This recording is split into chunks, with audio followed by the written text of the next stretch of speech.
За сайн байцгаана уу намайг утгачлуу гэдэг ингээд та бүхэн тандаад 3 асуулт тавьчих. Нэгдүгээрт энэ чинэлэг ирээдүг бий болоход бол хүмүүсийн боловсрол их чухал байгаа. Манай Монгол улсд бол одоо нэг иргэн төрөөсөө жилд ердөө $110 боловсролын үйлчлэгийг төрөөсөө авдаг гэсэн тооцоо байдаг. Гэтэл олон улсын дунд чинь $800, Катар, Солонгос эднэр бол бараг $2000 байгаа. Энэ зүрэг хязаа яаж арилгах вэ? Та бүхэн юу хийж чадах вэ? Хоёрт нь уул уурхаагаас хамааралтай эдийн засаг маань үндэсний аюулгүй байдал нөлөөлөд эхэлжтэй. Энэ уул уурхаагаас орж иж байгаа мөнгийг бусад салбаруудыг хөгжүүлэхэд одоо яаж ашиглах юм бэ тийм? Бусад орнуудад тийм үндэсний баялагын сан гэж байдаг. Манайд хүний хөгжлийн сан гэдэг одоо нэг юм төсвийн хажуугаар давхар мөнгө тараадаг юм сантай. Энээс илүү бүтээлт сан байгуулах боломж юу гэдэг юм бэ гэж асуумаар байна. Хоёрт нь түрүүн тэр нэг төр олон нийтийн албаны ялгаа гэдэг нэг ихтгэл дурддагцтэй. Эний ялгааг бас илүү тайлбарч өгөхгүй. Жишээлбэл хүмүүс хэлтгэлтэй МЯТ бол төрийн өмчийн компани. МЯТ-ийн үн өндөр байх нь төрд ашигтай.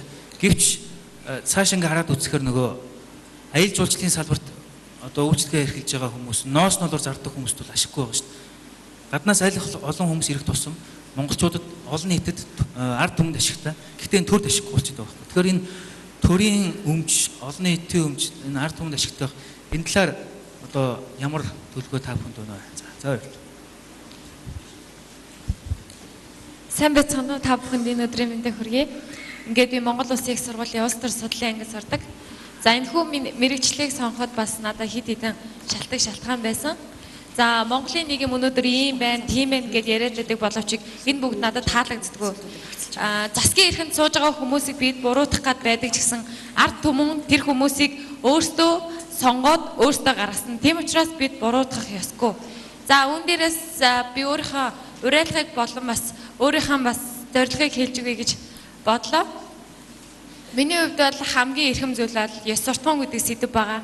Энэхүү сэдвийг би яагаад эрхэм зүйл болгодог вэ гэхээр ёс суртахуун хамгийн түрүүнд хүн харилцах харьцаанаас ахуулаад Монголын ирээдүй болон хүний зан характер ирээдүйн бүх гурван тулаг харагддаг гэж үздэг. Тийм учраас бас миний зорилго бол ёс суртахуунлаг хүмүүнлэг иргэний ардчилсан нийгмийг зохицлон хөгжлүүднэ гэсэн үүднээс би улс төрийн ангийг бас сонгож орж ирсэн байгаа. Тэгээд залуустаа юу гэж хандаж хэлэх гээд байна гэхээр би маргааш гэж хойшлуулгүй өнөөдөр яг тэр цаг мөчөөс ахуулаад хүн зорилгоо тодорхойлоод тэрхүү зорилгодоо хүрэхин төлөө яг энэ цаг мөчөөс бас тэрхүү зорилгоо тодорхойлоод хийх ёстой гэж бодож байна.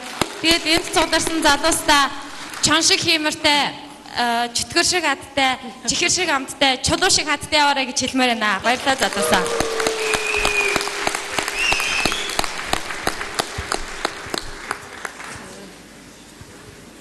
За сайн байцгаана уу эрхэм зочдоо мөн энэ төрөлцөөр ирсэн залуучуудаа энэ өдрийн мэндийг хүргэе. Микрофон маань нэлийн дараалттай байх шиг байна. Тэр нь тэндээс авч ирсээр байгаа 5 дахь дараа гарч ирлээ тэгээд. Намайг Мөнх Туг гэдэг би Монголын бизнесийн хөгжлийн холбоо гэх төрийн бус байгууллагын гүйцэтгэх захирлаар ажилладаг. Тэгээд энд хоёр зүйлийн талаар одоо саналаа хэлэх гэсэн. Тэгээд нэгдүгээр Бацамдан докторийн яран дээр хэлэх юм бол хариуцлагатай ирээдүйн. Хариуцлагатай ирээдүйд бас хариуцлагатай төр захиргаа гэдэг зүйлийг ярьсан. Тэгээд тэр төр захиргаа гэдэг би өмнө Японд амьдарч байсан. Тэгээд Японд 7 жил орчим амьдраад бас Солонгост ингээд ажиллаж жуулчлаад ингээд явж байсан. Тэгээд тэр болгондоо тухайн орон нутгийн засаг захиргаа, дүүрэг, хотын захиргаан дээр очдог. Тэр маань үйлчлүүлдэг. Тэгээд Монголд бас ирээд хотын захиргаар үйлчлүүлсэн. Энэ хоёр ялгаагаа хэлчихье гэж бодлоо. Монголд ирсэн нэг шилэн хаалт доор нэг огтон ороод багтахаар нэг нөх байдیں۔ Би ингэж шагаажгаад ихчээ уучлаарай гэж хэлж байгаад үйлчлүүлдэг гэсэн. Гуйж чад. Японд очиод би сандал дээр хөлөө ачиж суугаад үйлчлүүлдэг гэсэн. Нөгөө Японы засаг захиргааны тэр дүүргийн захиргааны албаны хүмүүс чанд юу хэрэгтэй, танд юу хэрэгтэй, та ингэж үйлчлүүлгээд миний өмнөөс бүх зүйлийг хийж өгдөг. Энэ бол иргэдтэй үйлчлдэг төр гэж юм байдаг юм байна. Захиргаа гэж юм байдаг юм байна. Гэдгийг харуулсан жишээ.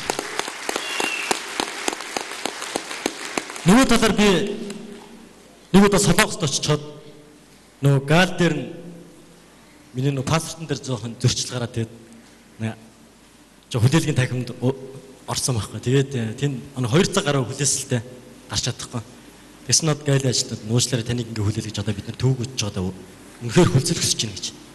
Монголд ирээд галаар гаргасан чинь таны жил та ямар жилтэй вэ гинэ? Би анзаарах юу гинэ гэсэн чинь ямар жилтэй вэ гэсэн. Гахаа жилтэй гэж хэлжлээ. Тэгсэн чинь та ямар ордных вэ гинэ? Уучлаарай би Монгол Улсын хил рүү орох гэсэн. Надад тэр орд ямар хамаатай юм гэсэн чинь таны ордоо хэлэхгүй би таныг та мөн гэж яаж батлах юм бэ гэж. Нэг иймэрхүү үйлчлэгийг үзүүлт юм байл л дээ. За хоёрдугаарх нь тийм болохоор яг нэгдүгээр ярен дээр болохоор бид яг төрдөө иргэддээ үйлчлдэг төр байх ёстой гэдэг тэр Батнандан гишүүний Батнандан доктрин дээр яриатай яг санал нийлүүлж энэ яриагаа ярьж байгаа маа. Хоёрдугаарт нь айдсгийн ирээдүйн талаар Батчинг зөвлөхийн ярьсантай бас санал нэг байгаа. Би 2008 оны 100 хонгор сумд очиж байсан. Яг 8 дугаар сард. Тэгээд очихдоо Японы Митес Масви инээмсэглэж уулзцай төрийн бас байгууллагын удирдлагуудыг дээр нь бас нэг телевизийн сурвалжлагчийг авч очижсэн. Мэдээж тэд нар бол надаас өмнө хонгорт юу болсон гэдгийг дуулсан байсан учраас би л бараг орчуулагч маягаар л явж байсан юм да. Тэгээд тэнд сурвалжлага хийгээ явж байсан. Яг л нөгөө чихэн тасарсан гахаан зулцаг гар өл дээр нөгөө хамуу гарцсан юм шигтэй тийм айлууд руу орж. Тэгээд бид нар тэр сумаас усчууж чадахгүй өөрсдөө бэлдэж авцсан аваацсан юмнуудыг идэж ингэ явж байсан. Тэгээд тэр сурвалжлагч тэрийг нэвтрүүлэг болгоод Японд гаргасан л та. Яагаад энийг Японд гаргасан бэ гэхээр Япон бол Минамото био гэдэг аюултай өвчнийг давж гарсан болсон.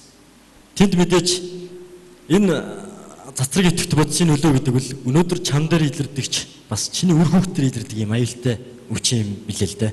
Тийм болохоор Япон энэ аюулыг бас нэг бодлын туулаад бас даваад гарсан болсон. Нөгөө талаар хэлэх юм бол сая 3,000 хүнийг бид нүүлгэж чадахгүй байна гэж хэлсэн тийм. Япон бол 300-400 мянган хүнийг нэг хотын хүн амыг шийтгсэн байхгүй аль хэдийн. Бид тэр туршлагыг ингээд Монголд орж ирээсэй гэсэн үднээс Японы тэр нэвтрүүлэг хийж гаргасан байсан. Мэдээж тэр нэвтрүүлэг маань яг Японд яригадаад гараад Японы эмчнэр ч гэсэн сонирхсан. Дааж Монгол руу асуунгод манай тийм өвчин байхгүй гэдэг. Яг тэр нөгөө судалгааг чи өөдөөс нь хэлсэн байсан байхгүй. Ямар сони бэ? Бидний явсан зүйл маань ийм байтал эмчнэр нь зүв зүгээр гэж хэлэх юм ба гэдэг. Тэгээ энэ хоёр нь авцалдаг учраас тэр Японы эмчнэр бас наашаа ирэх тэр болцоог бид нар өөрөө өөрсдөө хаацсан байсан байхгүй. Тийм болохоор одоо ч тэрийг хамуу гэж оршилсрал байгаа. Тэгэхээр яг дэлхийн өндөр туршлагатай орнуудын бид нар тэр бэлээхэн байгаа туршлага тэр ноу хавыг бас Монголдо татаж оролцуулж илүү боловсронгуй тогтолцоог бий болгохын төлөө ажиллая. Энэний төлөө бас залуучууд эдгээр хүчээр нэгтгэцээ л гэж. Баярлалаа.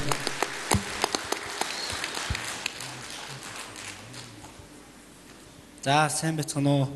Би ингээд Монгол Их сургуулийн оюутан намайг Эдий гэдэг. Бинд нэг хэдийн хэлмээр санагдлаа л да. Би 1991 онд төрсөн.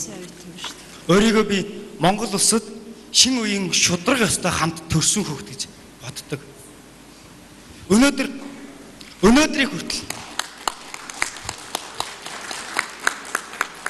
Өнөөдрийг хүртэл би өөрийгөө хөгжөөр гэж боддог. 10 жилээ төгслөө их сургуульд орлоо. Би цаашдаа ч өөрийгөө хөгжөөсөөр явах болно гэж боддог. Гэтэл өнөөдөр шудрагаас хайцсан бэ. Шудрагаас хаана байна вэ? Би 107 сарын 1-нд дуусаагүй яриа гэд нэвтрүүлэг үзэж ирсэн. Тэрийг би сайн сандаг. Тэр нэвтрүүлгээр хідэн ус төрч суугаад юу ярьж исэн болов? Зүгээр л телевизээр ард түмэндээ сайн нэр зөөх гэж юм ярьдаг. Үн яриад байгаа ч юм уу, худлаа яриад байгаа ч юм уу. Зөрчилддөг. Ийм болохоор би шудрагаас хайцсан бэ гэж боддог. Хоёрдугаар өнөөдөр Монголд оюун толгой хэрэгтэй юу? Оюуны толгой хэрэгтэй юу?